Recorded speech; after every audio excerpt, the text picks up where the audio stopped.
American sprinter Sha'Carri Richardson's Olympic dreams were thrown into chaos in the last day because she tested positive for marijuana. That's it.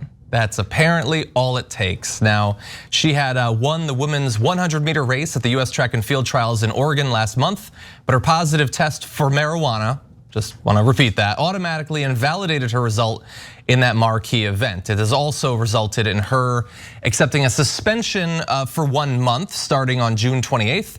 That could clear her in time to run the 4x100 meter relay that takes place later in the games. If she's named to the US team, the decision would be up to USA Track and Field, the national governing body of the sport. Now, she appeared for an interview earlier today to talk a little bit about the situation, and here's what she had to say. Sha'Carri, I just want people to understand where you're coming from and tell me if this is correct, but it was a few days before your big race in the trials, you found out that your biological mother had passed away. You found out when a reporter told you, and it was after that you ingested some kind of marijuana. I should mention, you were in Oregon, it's legal in Oregon. You didn't violate any law, but it was against the rules of your sport, and as you said, you knew that. But is that what happened? Is that how this unfolded? Honestly, yes, that is the story. I had an interview scheduled with my agent. I knew I was having an interview. I knew going into the interview, I was just thinking it would be a normal interview, and then on the interview to hear that information come from a complete stranger was definitely triggering, was definitely nerve shocking. That sent me in a state of mind, in a state of emotional panic, if anything. And still knowing that even though I'm here, I still have to go out and put on a performance. From there, just blinded by emotions, blinded by sadness, blinded by just hiding hurt, honestly. For the fact that I know that I can't hide myself, so at least in some type of way, I was just trying to hide my pain. So I think anybody watching that obviously can understand how difficult that period must have been for her, as well as the fact that it's legal there. Now, none of that bears on the decision of the organization, which we'll get into more, but I wanted to allow both of you a chance to respond to this. Yeah, I'll jump in real quick with, really, we're still doing this in 2021. Does anyone think marijuana is performance enhancing? Unless you're in a taco eating contest, marijuana generally slows you down, doesn't speed you up. No one in their right mind thinks it's performance enhancing. So why are we doing this? Because of the stupid war on drugs? I mean, look, we know things now for a fact, and yet we ignore it nonstop, right? Richard Nixon's top aide said we started the war on drugs to target liberals and black people, specifically black people, right? And to put as many of them in prison as we could. And we're still doing the war on drugs. And by the way, during the primary, we told you Joe Biden was one of the biggest advocates for the war on drugs. He thought Reagan was too soft on the war on drugs. Mainstream media didn't cover that at all. They thought it was forbidden. Oh no, you can't talk about things that are true about Joe Biden. Okay, and that was of course in the primaries where they despised Bernie Sanders and wanted to make sure he didn't win. So they buried it, they buried the news. And then Biden said, I'm gonna reform drug laws and stuff. Gets in, does nothing. Now that's not specifically related to what the Olympic Committee is doing, but why is it even a drug that's on that list? It shouldn't be. Coors Light's not on that list, Bud Light's not on that list. And so there's no reason for marijuana should be, but it's a Schedule I drug. And that's why it has those cascading consequences. I wasn't that quick. Anyway, Charles. You know, Cenk, I actually have a different perspective on this and am shocked that I have the perspective because you and I usually agree on a lot. But I had some conversations with some actual Olympians and their perspective was very different. And I think that it warrants consideration in this discussion. We're having this perspective or this conversation and this discussion from the perspective of regular people who understand from a common sense place the feeling of wanting to sort of release or escape a situation that is emotionally traumatizing. I think that is where the necessary compassion comes into the conversation. It is absolutely apparent and appropriate for us to have compassion for Sha'Carri in terms of her loss, in terms of what she's now dealing with, in terms of the pressure and the criticism that she is facing in the wake of this space. She was a Black woman who was already facing a great deal of scrutiny for how she showed up in the world. And so I take nothing absolutely at all away from that. However, when we talk about what it is to be an elite athlete, when we talk about what it is to be in the space that you're in at the top of your craft, I think we have to put all of these things in the proper perspective. I'm not arguing that marijuana is not necessarily the most serious of drugs, because quite frankly, it isn't. However, as you said, and I had this conversation with two totally unrelated people who do not know each other, and they both said the same thing. There is a significant amount of pressure and anxiety that athletes at that level deal with. When you are someone who takes marijuana, in some ways, that is a drug that helps you deal with pressure and anxiety because you get more relaxed. You don't have to deal with that. Sometimes it allows you to get better rest. From a competitive space, it is not entirely fair to say there's no advantage whatsoever that can be given. However much credence you want to give to that argument is fine. What I will say is the bigger issue is that the argument is being made now on the back end after the violation has occurred. If you are making the argument on the front end to say these trials are taking place in Oregon, this is what's going on, you shouldn't have to have this as something that is prohibited in a space where it is legal, because that's not what we're talking about. We're not talking about legal versus illegal. But if you wanted to make the argument that this is a problem for the case of an elite athlete who, as she said, knew the rules, knew she was breaking the rules, knew it was a problem, she should have done that before she decided to do what she's trying to do. I feel for this young woman because this is a terribly tragic story.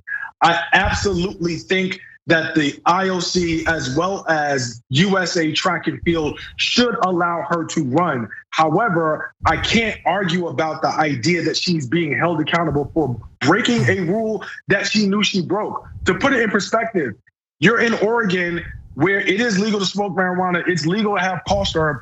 You develop a tickle in your throat. Athletes actually can't have some of the material or substances that are found in cough syrup, in their system when they run. For whatever reason, I mean, tons of legal things that athletes at that level are not allowed to do. Because you are competing at that level, and it is not a right, it is a privilege. I think you have to understand that the rules are there for a reason. If you don't like the rules, I have no problem with that, but you gotta fight them on the front end, not after they're broken. I did not believe that I would ever be saying that. It is a perspective that I normally might not take, but as I talk to other athletes, both of whom who are Black, who are actual Olympians, I talk to them about the racial element. I talk to them about the sympathetic element. And both of them said, look, that's part of what it is to be an elite athlete at this sport. We laud Michael Jordan because of the '96 flu game, because he performed with these incredible circumstances. We laud Michael Jordan for being able to play after the death of his father in the gambling situation. We laud Brett Favre for learning about his dad dying, and then the next day, or it was either that day or the next day, getting on the field, playing the game, throwing touchdowns. Not necessarily like something that, says you have to be able to be strong enough to do this. I'm not saying that. I'm saying that when you get to that point of being literally one of the best people in the world at doing what you do, that's part of the deal. Yeah. So Charles, I love disagreement, and those are excellent points. Not buying it. So look, I hear you, and I take the perspective of the Olympic athletes you talk to very seriously, and I will acknowledge some of the points as really good, which is, well, look, you gotta have an even playing field. I mean, quite literally, right? And if the others can't do it, she shouldn't be able to do it either. That's fair and stuff. The part where you lose me on a couple of things is you shouldn't complain about it afterwards. You should do it ahead of time. First of all, we have, for example, said that marijuana should be legalized all across the country 1 million times. But if I did marijuana in a state where it's still illegal and they arrest me for it, yes, technically it is against the law, but that law is crap. It's utter nonsense. So I don't think it's fair. I don't think it's just. I don't think I should go to prison. I think it's so. And even if I never said anything about marijuana being legalized before, I still shouldn't go to prison. It's still a crap law. It still makes no sense. So. But Cenk, I think there's a difference. I hear you. I think there's a difference between disagreeing with it. Like, I'm a lawyer most of the time. So if you were to go into court and say marijuana is not illegal at the neighboring state, even at the neighboring state where I'm from, and it shouldn't be illegal here, but it was when you got arrested, I'm not necessarily saying that it's a terrible argument, but it's not a winnable argument. That in and of itself, this is a bad law. When you've been arrested for having broken it, that in and of itself is not going to be a strong argument in terms of exoneration or absolvement from having to face the consequences of having violated that law or that rule. All right, Charles, I'm also a lawyer. Please, I practiced for 9 months or so. So seriously, let's see if we can get a compromise here. So they're saying they're suspending her for a month. Okay, well, how about rethinking it and suspending her and everyone else going forward for only a week or 2 weeks? Because of course, everybody keep in mind, Olympics are once every 4 years. If she doesn't get to run now, not only will she not be able to run for another 4 years, but you never know what's gonna happen in 4 years. That might be her only opportunity. Can we do a plea deal here where we can knock it down to 2 weeks so she can get into the Olympics if she's clean?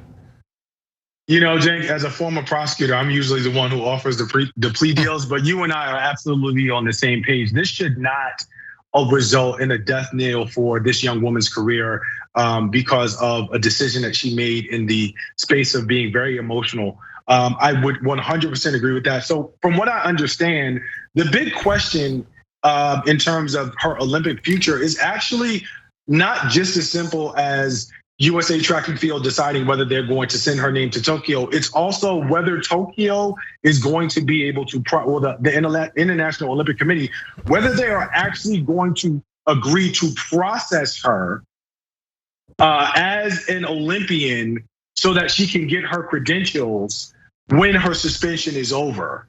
So the way that it works apparently is that, and apparently this is a very big deal, there are finite deadlines for when you have to be processed in order to get your credentials, in order to be listed and your name given, and even have access and then be included in competition. Now, I am 100% in agreement with you that they being USA Track and Field, should make a point to ensure that whatever penalty she faces does not result in her exclusion from the games. I have no argument there, and we do not disagree, but I want to make a point to the audience that they understand that some of it is a matter of making sure that USA Track and Field makes that decision in a way and at a time that gives Tokyo enough time to process her as an Olympian. And I don't know I think one of the questions that's being circulated right now is whether they're going to do that given her status as currently being suspended from the team. Yeah, I think that's a great point. I will defend my own freaking out about it as saying, I'm not freaking out about it because I think that she individually shouldn't be bound by it. I think that we can freak out about it and people should freak out about it because that's one of the only ways that something like this would ever change. Like hopefully, like for instance, if someone gets killed with a chokehold by the cops, it might well be legal depending on where you live. Let's freak out about it so that it won't be legal in that particular case. So that would be my defense. And also, in terms of people freaking out afterward rather than before, I would say, at least for me, I can't speak for everyone, but at least for me, I would have never imagined that something this stupid would disqualify you from the Olympics. Thanks for watching The Young Turks, really appreciate it. Another way to show support is through YouTube memberships. You'll get to interact with us more. There's live chat emojis, badges. You've got emojis of me, Anna, John, JR, so those are super fun. But you also get playback of our exclusive member-only shows and specials right after they air. So all of that, all you gotta do is click that join button right underneath the video. Thank you.